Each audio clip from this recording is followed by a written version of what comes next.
Hey, what's going on, guys? The Horror Man back with my brief, spoiler-free review of Winnie the Pooh, Blood and Honey.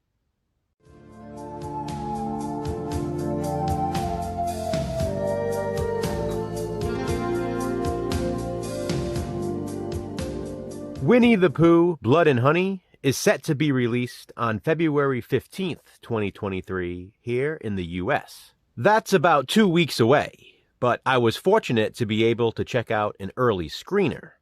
I will not be giving spoilers in this review. If you've seen a trailer or just read a basic synopsis of the film, I won't be telling you any more than you already know. I will, however, give my thoughts on the movie, because, after all, this is a review. Winnie the Pooh, Blood and Honey is a straight-up slasher film. The original Winnie the Pooh story had finally hit public domain when the idea was announced. I thought to myself, a Winnie the Pooh horror movie? And I'm sure many others questioned it as well. How would they ever make it work without coming across as silly? And then I read the basic synopsis and thought, interesting, but still risky.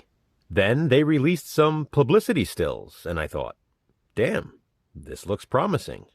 Well, I'm thrilled to tell you, after having watched the movie, it actually works. To share that brief synopsis, and again, this isn't spoiling anything if you've read anything at all about the film, plus it's explained within the first few minutes. Christopher Robin grew up spending most of his time with Winnie the Pooh, Piglet, Eeyore, and the others.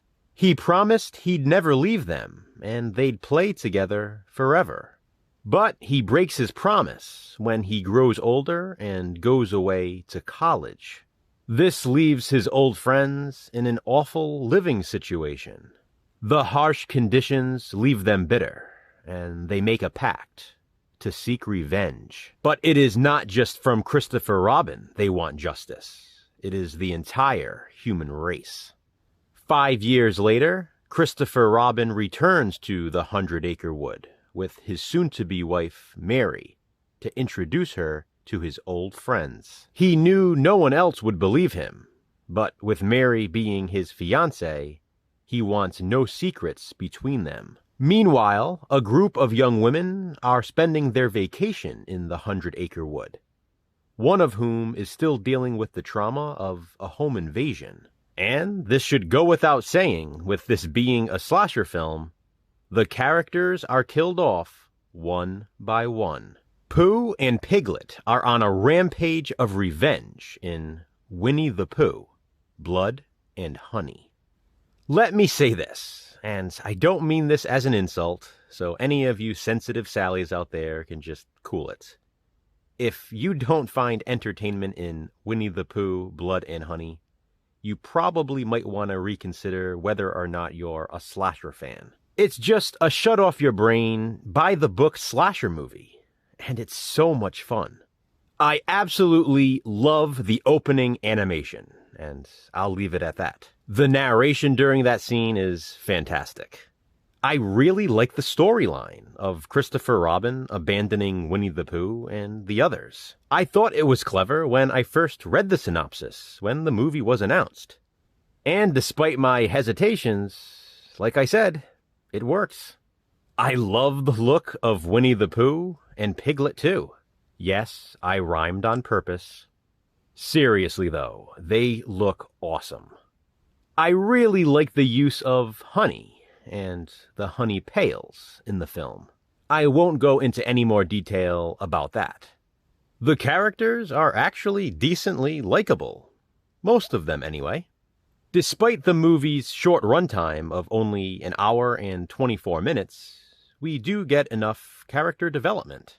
They're established pretty well and fairly quickly. The kills are brutal. Pooh and Piglet utilize different methods of murder. Gorehounds should enjoy this one. This has a good body count, too. It was really interesting seeing these childhood characters in a horror movie. I love the 100-Acre Wood setting. The look of it is mystical, yet realistic. The old trees, the pathways, the tunnels, and the old house. It's like watching a live-action cartoon, only it's a slasher film. There is gratuitous nudity in Winnie the Pooh, Blood and Honey. Gotta love that. I like the hot tub scene a lot, and I also like the indoor pool in the vacation house.